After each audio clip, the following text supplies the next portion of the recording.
வணக்கம். இன்றைக்கி சமைக்க போகிறது துளசி ரசம். அதை எப்படி செய்யலாம் வாங்க வீடியோக்குள்ளே போகலாம். வணக்கம் வியூவர்ஸ். இன்றைக்கி நான் துளசி ரசம் செய்ய போகிறேன். அதுக்கு தேவையான பொருட்களை இப்போ நம்ம பார்க்கலாம். நான் துளசி எடுத்திருக்கேன். நல்லா ஆஞ்சி நல்லா கழுவி சுத்தம் பண்ணி வச்சுருக்கேன். இது ஒரு கைப்பிடி அளவு எடுத்திருக்கேன். ஓகே வியூவர்ஸ், நான் 15 பல் பூண்டு எடுத்துருக்கேன். நான் லேசாக மேலோட்டமாக தான் தோல் எடுத்துருக்கேன். லேசாக தோல் இருக்குது. இதை நம்ம அரைக்க போகிறோம். கருவேப்பிலை, கொத்தமல்லி அதெல்லாம் கொஞ்சம் கொஞ்சம் எடுத்து வச்சுருக்கேன். பாதி தக்காளி பழம் சின்ன சின்னதாக கட் பண்ணி வச்சுருக்கேன். ஒரு பட்டை மிளகா சின்ன சின்னதாக கிள்ளி வச்சுருக்கேன். 1/4 ஸ்பூன் கடுகு, 1/2 ஸ்பூன் சீரகம், 1/2 ஸ்பூன் மிளகு, 1/4 ஸ்பூன் மஞ்சத்தூள், ஒரு எலுமிச்சை அளவு புளி எடுத்து கரைச்சி வச்சுருக்கேன். எண்ணெய் தேவையான அளவு, உப்பு தேவையான அளவு. ஓகேவா, நம்ம பிளெண்டர் எடுத்துருக்கோம். இப்போ நம்ம என்ன செய்யணும், அரைக்க போகிறோம். மிளகு, பெப்பரு 1/2 ஸ்பூனு,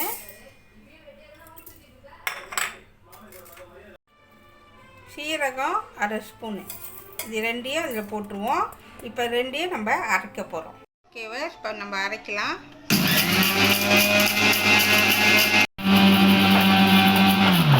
ஓகேவா, இப்போ அரைச்சாச்சு, வாங்க பார்க்கலாம். இந்த மாதிரி தான் அரைச்சிருக்கணும். இப்போ இது கூட நம்ம 15 பல் பூண்டு இதில் சேர்த்துருவோம்.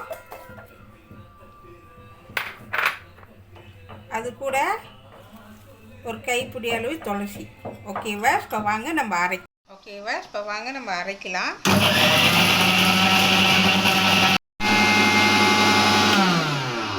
ஓகேவா, இப்போ அரைச்சாச்சு. இப்போ வாங்க நம்ம பார்க்கலாம் எப்படி இருக்குன்னு.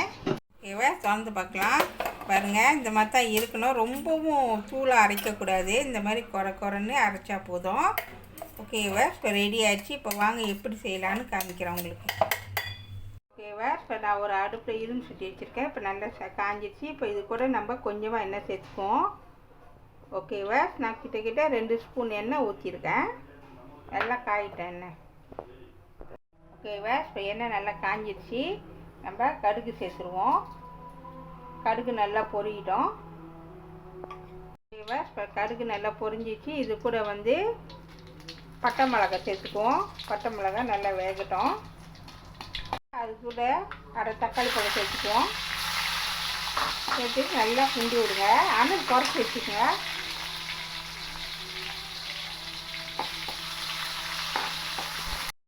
நல்லா போட்டு நல்லா வெந்துக்கிட்டு இருக்கு. இது கூட நம்ம அரைச்சி வச்ச துளசி, பூண்டு, சீரகம், பெப்பர் இது எல்லாத்தையும் இதில் போட்டு நல்லா மிக்ஸ் பண்ணி கொஞ்ச நேரம் வேக விடுங்க. ஓகேவா, கொஞ்ச நேரம் வேகட்டும். இப்போ நல்லா கிண்டி விட்டாச்சு. இப்போ நம்ம இந்த ஸ்பூன் அளவுக்கு நம்ம 1/2 ஸ்பூனு அளவுக்கு நம்ம மஞ்சத்தூள் சேர்த்துக்குவோம். சேர்த்துட்டு நல்லா மிக்ஸ் பண்ணி விடுங்க. ஓகேவா, நல்லா கிண்டி விடுங்க. நல்லா கொஞ்சம் வேகட்டும் எண்ணெயில்.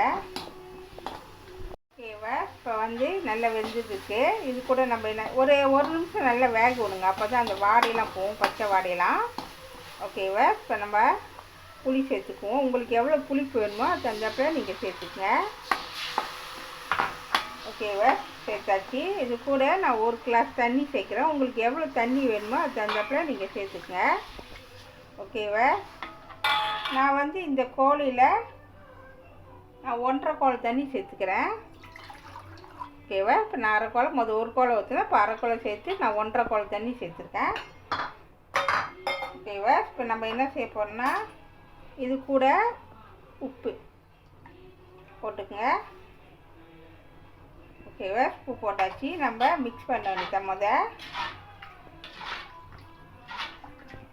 ஓகேவா, மிக்ஸ் பண்ணியாச்சு.